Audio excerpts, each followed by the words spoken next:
Hi, I'm Manya Marcus. I'm recording this on September 1st, 2024, a day after the world learned that 6 Israeli hostages had been killed only a few days ago by Hamas. Their captors shot them at close range and then left their bodies in a tunnel in Rafah. One of those hostages was Hirsch Goldberg Poland. Because Hirsch was an American, and because of the tireless advocacy of his parents, Rachel and John, Hirsch became a household name in many American Jewish communities, including my own.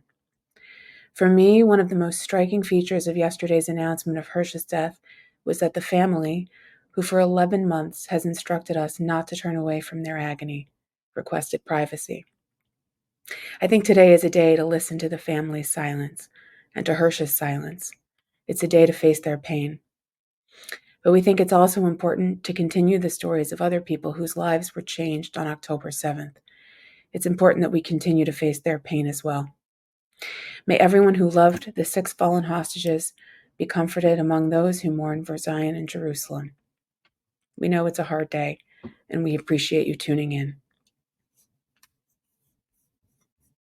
It's just such a huge tragedy. You're going to know someone who died on October 7th, or you will know who knows someone who knows. Like, it's not something that happened far away.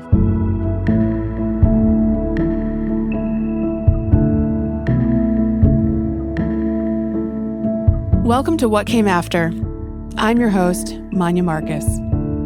On What Came After, we'll take a look at the many ways that people's lives changed on and after the brutal massacre in Israel on October 7th, 2023. We'll be speaking with people in Israel and around the world about how the devastating attack by Hamas has shifted, shaped, and changed them. To learn more about our podcast, please visit us at whatcameafter.com. Evgenia Barushtai was born in Kharkiv, Ukraine. She now lives outside Tel Aviv. Evgenia is a visual artist and the creator of a series of illustrations called Tel Aviv Loves You. Her work can be found on our website in the description of this episode. Hi, Evgenia. Let's start by having you tell us a little bit about yourself. Hi, so my name is Evgenia Batrushtai, and I was born in 1990 in Soviet Union in Kharkiv, Ukraine. And I've been living in Israel for 10 years, since 2014. I'm not Jewish, and I'm not Israeli citizen. And for this time I was here, I've learned a lot. And I felt like that was a part of my mission to create this series of illustration of Tel Aviv that I named Tel Aviv Loves You. Because going into such place as Tel Aviv, you picture yourself among palm trees and you picture yourself in this beautiful setting, but nobody told you how hard it would be. And so for me, it was like manifestation that it's not enough, for you to love Tel Aviv. It's important that Tel Aviv loves you back, and you have to kind of work for it. And so Israel is like that. Like Israelis love, you have to work for it, but it pays off. I came here with my boyfriend at the time. He was an Israeli citizen. He was visiting me in Ukraine. I was like 23 and a half, 24-year-old. I was thinking, it's an opportunity. You can get yourself a new life in Israel. Try it. See how it goes. If you don't like it, you can always go back to Ukraine. Like, what do you got to lose? And that's what helped me to cope. It's to create those illustrations, to enjoy beautiful parts of Tel Aviv, to really love it the way it is, to see the architectures that may be in pretty bad condition. But Tel Aviv changes. It's getting better. And I just wanted to capture that, like to show Tel Aviv as it was. I want to talk to you about 2 wars. The war in your adopted country of Israel and the war in your home country of Ukraine. So do I want to talk about October 7th? I could make it dramatic, but in fact, the sad truth is, it just happened so many times. So many times I was woken up by sirens and had to run to shelter. And so many times I did it that I thought that like I got used to it and I'll be better and be fine, but I can't get used to it. I can't. And once October 7 happened, like my first a couple of hours, I stay numb because I'd be like, yeah, that's just another rocket. There's nothing on the news. Like, that's the thing. Because the pattern is the usual pattern, as I've learned by living 10 years in Israel, usually goes like this. First, it's very hot. And then what happens is then we start to hear rockets flying.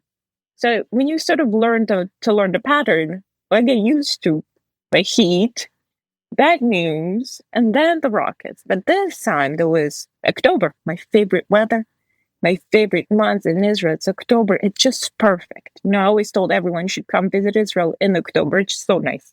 There's nothing on the news. Like, that's the thing, because there's no bad news, nothing. And then in a couple of hours, like, I started hearing stuff about my friends. It just that blew my mind when I started looking this up.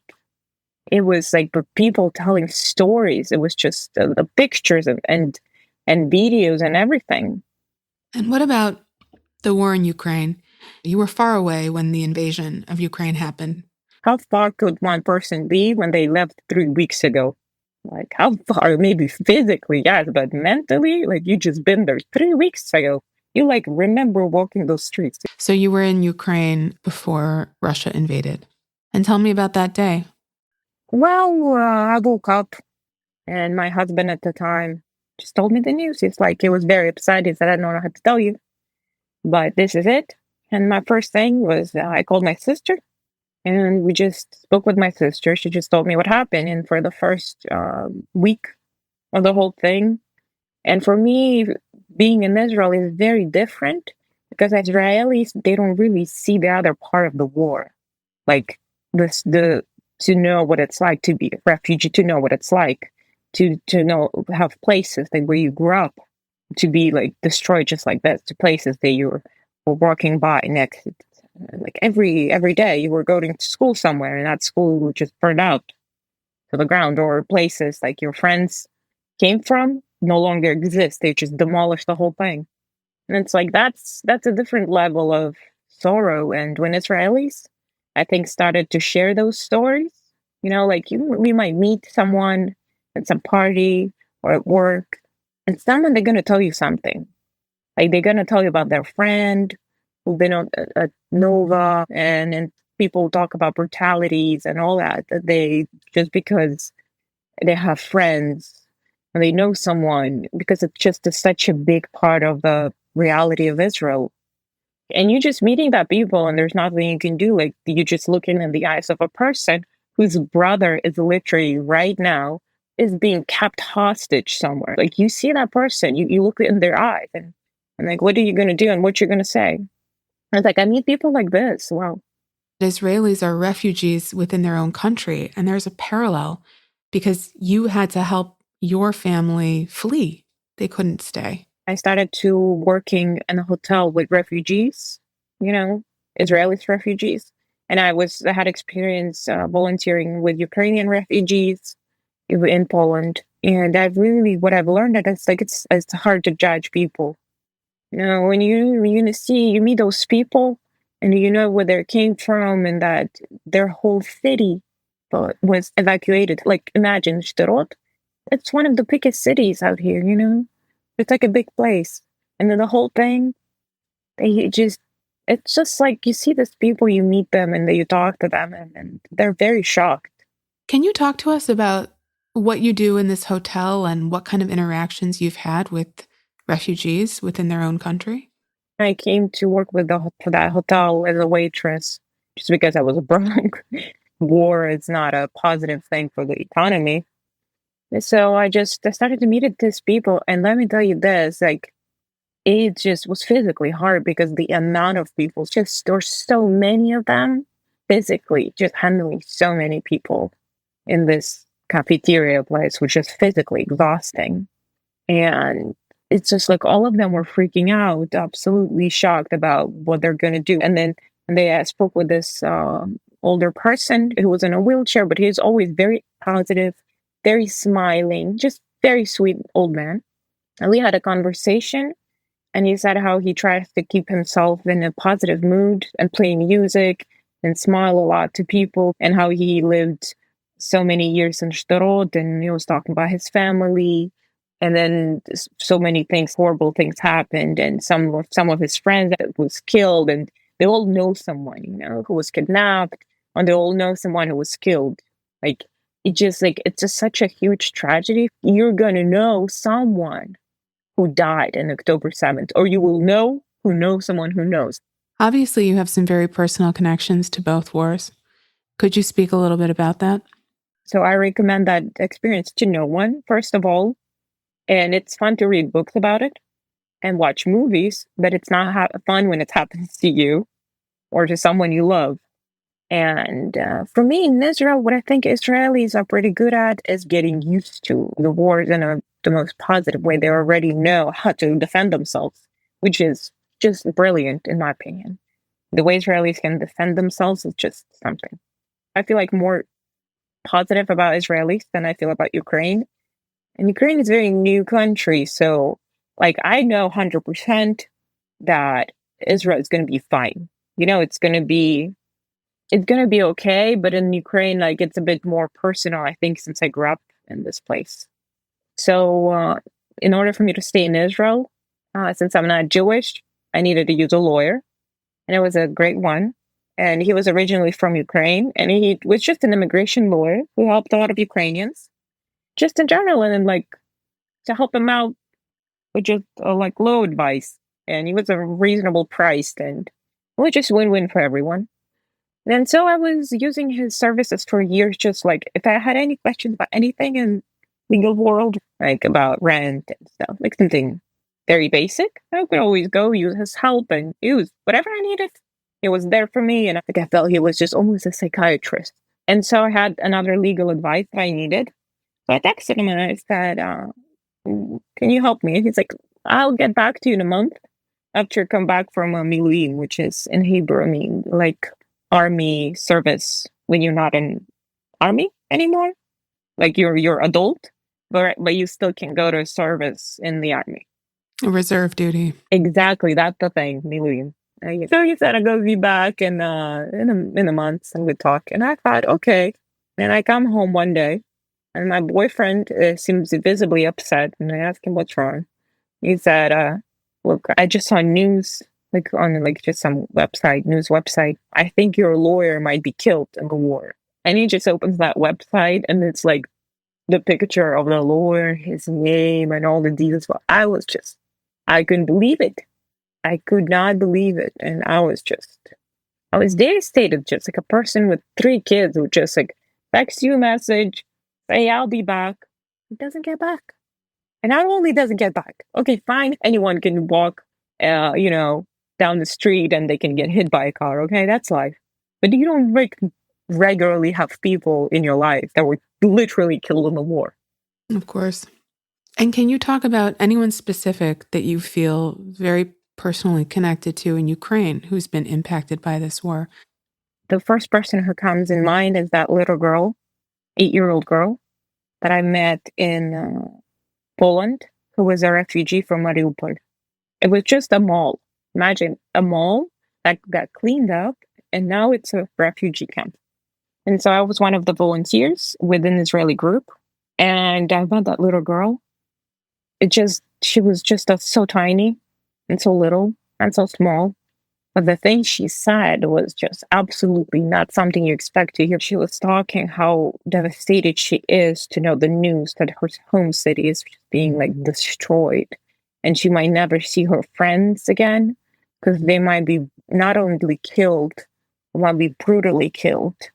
And some of her family members, her pets, she's not only not going to see them again, she's not going to see her city again. And her city is being absolutely destroyed. And that's just a kid, like that's an 8-year-old kid who looks very cute. She's just like, loves anime, and she likes to read books, and she likes to play video games. And yet she was dealing with this unimaginable and enormous tragedy. And when I meet Israeli refugees and thinking to myself, like, you don't know what happened to that person. You have no idea. No idea. And they could look like anything. They could be any color, any shape or size, whatever. Doesn't matter. Because you don't know. For you, And you've touched on this already, but for you, what have been the most significant parallels between these two wars? Israelis will always sort of immune to this whole thing of the war. And like they have that faith in their government that they're going to save the day. They thought it's going to be fine and the government will protect them. And a lot of Israelis were like, they just kind of numb to it as it's like, okay, war, war, war. It didn't start to sound like nothing. But when this happened, this insane force that would not stop the Israelis. They were just living in that cocoon. They have the wall, they have their Iron Dome. But when October 7th happened, turned out no. It turned out that you now know what it's like to have people coming to your home and killing everyone there brutally. And when I came from Poland, from the refugee camp, the news that I've heard was that the Russian army came to one of the nicest towns of Kiev area, and they just massacred everyone. They just killed every single person in this town. Everyone. I have a friend who's originally from Russia, but he has a lot of relatives in Ukraine, and one of his relatives was from this town, and he just was seeing that the situation is bad. Like he's literally see that war is going on. And when he came to his house, he saw that his daughter's piano, like trophies or something, toys on the top of piano was rearranged weirdly. And they checked in it and they saw a little bomb, like grenade, something inside of the piano. And now the same thing happened in Israel when you just have people coming in and just brutally murdering everyone because this is why they're here.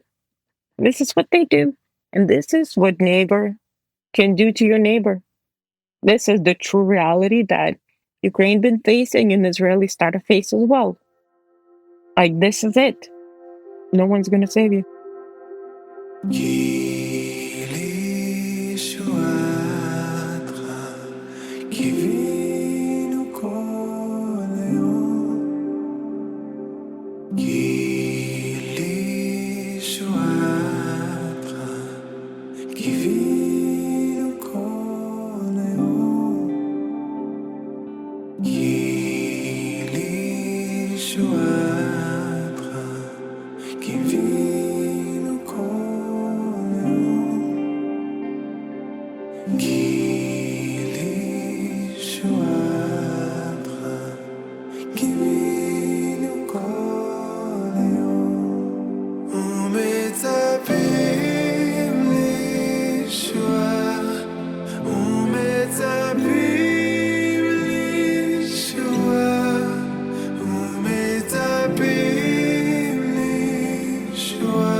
Thanks so much for listening.